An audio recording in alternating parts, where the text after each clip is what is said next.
নমস্কার বন্ধুরা, আমি মিতা। আমার রান্নাঘরে আপনাদের সবাইকে স্বাগত। আজকে আপনাদের সঙ্গে একটি রেসিপি শেয়ার করব, যেটা হলো পটলের রেসিপি। অত্যন্ত টেস্টিকর ও জিভে জল আসার মতন টেস্টি হবে। সেইভাবে সেইভাবে আপনাদের সঙ্গে শেয়ার করব। প্রথমে আমি পটলগুলো কেটে নিয়েছি, ছাড়িয়ে কেটেছি আর কি, জলে ধুয়ে নিয়েছি। আর তারপর পটলের মুখে দুই দিকে আমি কেটে ছোট্ট একটা চামচ দিয়ে ঘুরিয়ে ঘুরিয়ে সব ভেতরের যে পটলের এগুলো বার করে নিয়েছি। নেওয়ার পরে দেখুন, কড়াটা গরম করে তার মধ্যে তেলের মধ্যে ভাজতে দিয়েছি।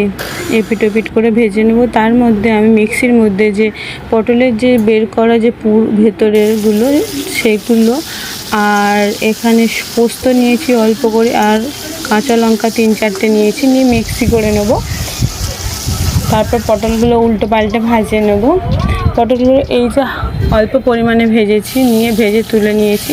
তারপরে এখানে আমি তেল কড়াই দিয়ে দেবো। তারপর 2টো তেজপাতা দিয়ে দেবো, অল্প করে পেঁয়াজ একটা কেটে টুকরো করে দিয়ে দেবো, দিয়ে ভাজতে থাকবো ভালো করে। তারপরে আমি যে মিক্সি করা যে পোস্ত, কাঁচা লঙ্কা আর পটলের যে পুরগুলো বেরিয়েছে ভেতর থেকে, ওগুলো দিয়ে আবার কড়ায় তেল দিয়ে নেড়ে চেড়ে ভালো করে নেব। এই যে কড়াতে আমি পেস্টটা দিয়েছি, সেই পেস্টটা আমি ভালো করে একটু নেড়ে চেড়ে, একটু জলও বেরোবে, ভালো করে আমি এগুলো ভাজতে থাকবো কড়ার মধ্যে। তার আগে বলি, আমার ভিডিও যদি ভালো লেগে থাকে একটি লাইক, কমেন্ট, শেয়ার করো, সাবস্ক্রাইব করে দেবো। তারপর আমার বাটিতে আমি একটা বাটি নিয়েছি, সেই বাটিতে আমি 1 চামচ লঙ্কার গুঁড়ো, 1 চামচ হলুদের গুঁড়ো একটু জল দিয়ে গুলে নিয়ে কড়ার মধ্যে ঢেলে দেবো, দিয়ে নাড়তে থাকবো।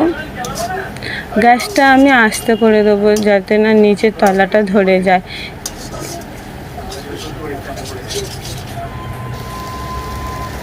ভালো করে ভাজতে থাকবো। ভেজে নিয়ে একটু জলটা কমে আসবে, তখন আমি 1 চামচ লবণ দিয়ে দেবো।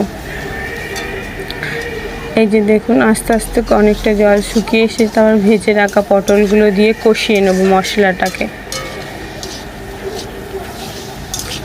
এই দেখো, আস্তে আস্তে কষাতে থাকবো। এইভাবে একবার বাড়িতে বানিয়ে দেখুন, রুটির সঙ্গেও ভালো লাগবে, গরম ভাতের সঙ্গে তো অসাধারণ লাগবে খেতে।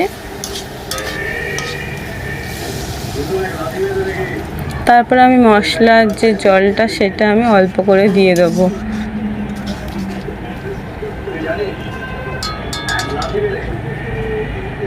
তারপর আমি একটা ঢাকা দিয়ে দেবো।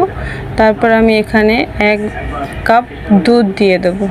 মাদার ডেয়ারি যে দুধ আমাদের ছিল, তাই আমি মাদার ডেয়ারি যে দুধ দিয়েছি। আপনারা পারলে শুকনো দুধও দিতে পারো।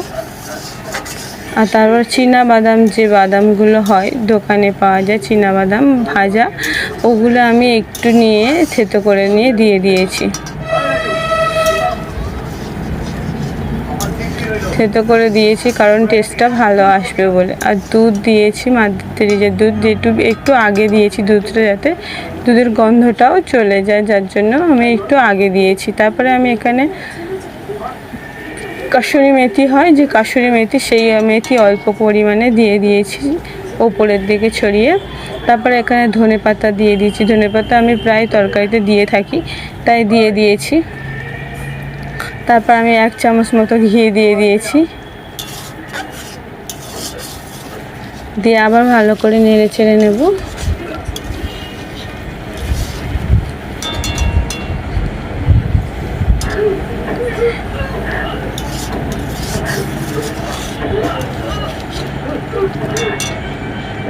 এই দেখুন কত সুন্দর দেখতে লাগছে, টেস্টটাও অসাধারণ হয় খেতে। এই ছিল আমার ভিডিও। নমস্কার।